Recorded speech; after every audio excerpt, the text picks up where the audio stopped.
प्रथम तहलका न्यूज। करनाल में जेजेपी नेता संतोष यादव को एक बुजुर्ग एनआरआई से धोखाधड़ी और ठगी के मामले में गिरफ्तार किया गया है। मामला 2018 का है, जिसमें कैथल पुलिस ने आरोपी को गिरफ्तार करके 4 दिन के पुलिस रिमांड पर भेज दिया है। बता दें कि पूरा मामला 2018 का है, जिसमें एक महिला एडवोकेट और उसके पति सहित 9 लोगों पर करनाल के पुलिस स्टेशन में एक एनआरआई बुजुर्ग हरभजन सिंह, जो कि अब इस दुनिया में नहीं है, उससे धोखाधड़ी और ठगी का मामला दर्ज हुआ था। थोड़ा समय बीत जाने के बाद जिसमें एनआरआई बुजुर्ग के भाई, जो इस मामले में शिकायत करता है, उनकी तरफ से डीजीपी हरियाणा को पत्र लिखकर बताया गया कि इस मामले में जांच अच्छे से नहीं हो रही, जिसके चलते केस को कैथल पुलिस के पास ट्रांसफर कर दिया जाता है। दरअसल आरोप एक बुजुर्ग एनआरआई से ठगी का था, जो इंग्लैंड से यहाँ रहने के लिए आया था। उनके पड़ोस में रहने वाली जेजेपी नेता और एडवोकेट संतोष यादव ने उनके घर आना जाना शुरू किया और अपने पति के साथ बुजुर्ग के साथ बातचीत शुरू करके अपने विश्वास में लिया। वहीं बुजुर्ग की सीए और बाकी साथियों के साथ मिलकर फर्जी वसीयत बनवाई गई और उसमें तकरीबन 6 करोड़ रुपए ठगे गए। वहीं शिकायतकर्ता की शिकायत पर 2020 में एडवोकेट संतोष यादव और उनके पति सतपाल यादव के वकालत के licence Punjab Haryana high court ने रद्द कर दिए हैं। अब पुलिस ने संतोष यादव को गिरफ्तार कर लिया है, जिसके बाद कोर्ट में पेश किया गया और उन्हें 4 दिन के पुलिस रिमांड पर लिया गया। हुई थी जिसको कैंसिल कर दिया गया था। उसके पश्चात कंप्लेंट्स द्वारा एक और एप्लीकेशन दी गई थी, उसको भी कैंसिल कर दिया गया था प्रॉपर इंक्वायरी के बाद। ये 3rd एप्लीकेशन के ऊपर एफआईआर हुई। यहाँ पर जब कोई क्रक्स नहीं निकले तो ये आईजी साहब ने इसको कैथल ट्रांसफर किया था। कल सुबह 9 साढ़े 9 बजे इसको गिरफ्तार किया गया, आज पेश किया गया। हमने माननीय अदालत को पूरे तथ्य बताए हैं, लेकिन उन्होंने तथ्यों में को आधार पर रखते हुए फाइल का अवलोकन करने के बाद माननीय न्यायाधीश ने ये आदेश दिया है कि इनको 4 दिन का पुलिस रिमांड दिया गया है, क्योंकि प्रोसिक्यूशन का वर्षन है कि उन्होंने करनाल से, सोनीपत से व गुड़गांव से कुछ डॉक्यूमेंट कलेक्ट करने हैं। जबकि मेरा कहना यह है कि पिछले लगभग 2.5 साल से ये इन्वेस्टिगेशन ज्वाइन कर चुके हैं। सारे तथ्य जो हैं डॉक्यूमेंट्री प्रूफ हैं, बैंक्स डॉक्यूमेंट्स हैं, विद इन दी नॉलेज हैं और विद जो प्रोसिक्यूशन है उसको सारा नॉलेज है। लेकिन for the sake of remand ये रिमांड लिया गया है, क्योंकि डिस्टेंस की दूरी बताई गई है, कोरोना का हवाला दिया गया है। हमने माननीय न्यायाधीश को ये कहा है कि जो अक्यूज्ड हैं इनका मेडिकल टेस्ट कराया जाए और साथ में इन्वेस्टिगेशन के टाइम पे कोई वकील जो भी अदालत चाहे वो साथ में होना चाहिए। उसको उन्होंने एक्सेप्ट किया है। वो कहते हैं इस ऑर्डर की वेट करो और उन्होंने कहा है कि इस ऑर्डर के तो इन पर महिला पर जो है कि ठगी की गई होती तो जो मरहूम राणा जी थे वो 1.5 साल तक अपनी लड़की के पास यूके में रहे। ना तो उन्होंने यूके में कोई एप्लीकेशन मूव की, ना ही उन्होंने इंडिया में कोई एप्लीकेशन ऐसी मूव की कि मेरे साथ कोई फ्रॉड हुआ है। अगर कोई फ्रॉड हुआ होता तो डेफिनेटली कोई ना कोई ऐसी एप्लीकेशन सरकार को, पुलिस को या किसी उच्च अधिकारी को देते। उन्होंने ऐसी कोई एप्लीकेशन नहीं दी। ये उनकी डेथ के बाद जब वो हुआ तो जब ये राणा जी और इनकी पत्नी लंदन में अपनी लड़की के पास गए तो उन्होंने मिसबिहेव किया। मिसबिहेव होने के पश्चात वो वापस इंडिया आए। उन्होंने एक विल भी लिखी है कि मेरा मेरी लड़की के साथ कोई ताल्लुक वास्ता नहीं है, क्योंकि ये मेरे साथ मिसबिहेव करती है।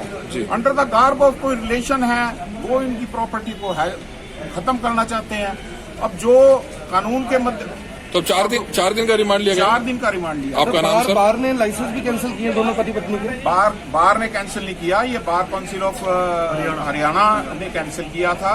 और जो एप्लीकेशन जहां तक हमारे संज्ञान में है कि वो कोरोना जब खत्म होगा तो उसको बार काउंसिल में दोबारा दिया जाएगा, क्योंकि केसेस के ऊपर अगर बार काउंसिल लाइसेंस कैंसिल करने लगे तो मेरे हिसाब से पंजाब हरियाणा में सैकड़ों की तादाद में केसेस होंगे।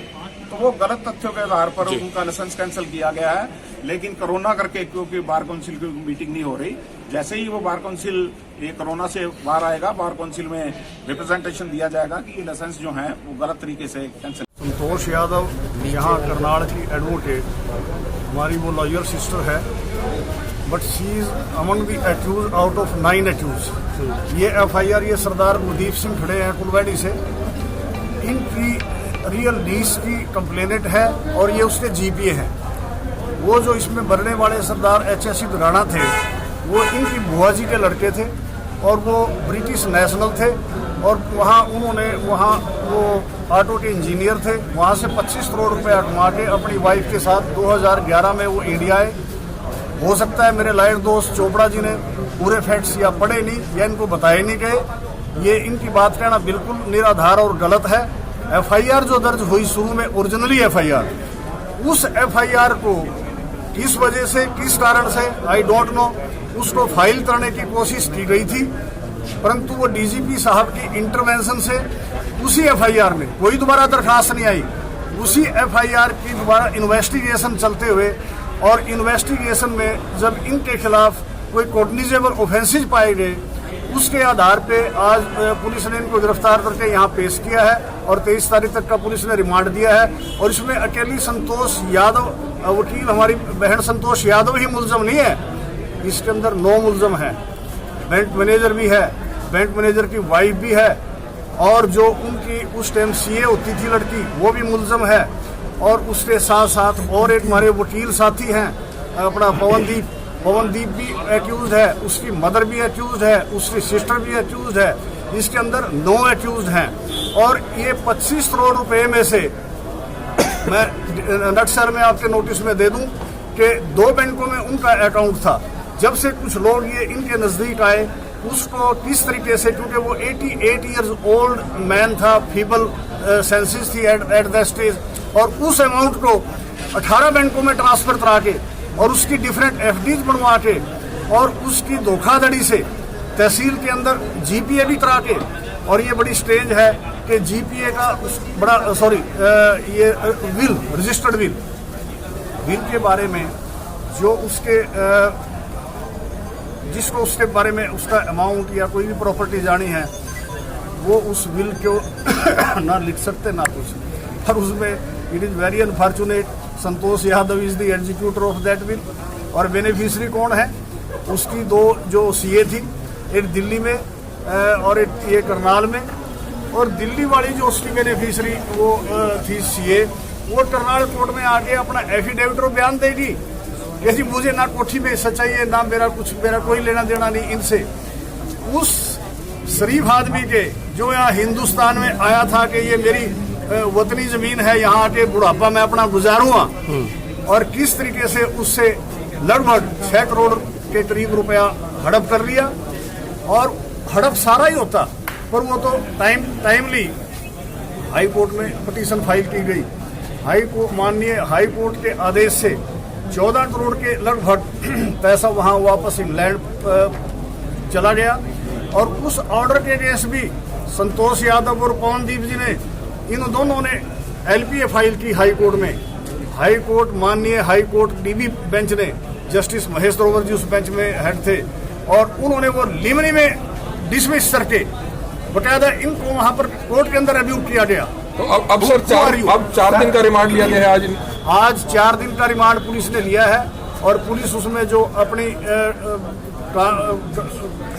जो फॉर्मेलिटीज है, लीगल फॉर्मेलिटीज, अमाउंट की रिकवरी के बारे में उन्होंने किया है। ये 9 आदमियों ने लग के ये गलत किया है और सरासर गलत किया है और मेरे भाई को मारने की कोशिश की। तो कुछ और धाराओं में भी चाहेंगे कि मामले की जांच हो, कुछ और धाराओं में भी चाहेंगे मामले की जांच हो। पूरे मामले की जांच होनी चाहिए, इसमें तो कोई शक नहीं है। तो जो इनकी बेटी है इंग्लैंड से, क्या उनकी कोई तैयारी है? पिछले दिनों बात चल रही थी कि वो भी आ सकती है भारत में और आकर मिलेगी अधिकारियों से। अगर जरूरत पड़ेगी तो जरूर आएगी। जैसे भाई साहब ने बताया, she is the director of national health organisation. इस वक्त कोरोना करके उनका बहुत इम्पोर्टेंट। फिलहाल पुलिस 4 दिन की रिमांड पर अलग अलग जगहों से ठगी के लिए इस्तेमाल किए गए कागजों की रिकवरी करने का प्रयास करेगी। वहीं इस मामले में बाकी आरोपियों को पकड़ने के लिए भी कैथल पुलिस ने धरपकड़ तेज कर दी है। अब देखना होगा कि कब तक बाकी आरोपियों को पुलिस पकड़ पाती है और रिमांड के दौरान और क्या क्या खुलासे होते हैं। प्रथम तहलका के लिए करनाल से अमित भटनागर की रिपोर्ट।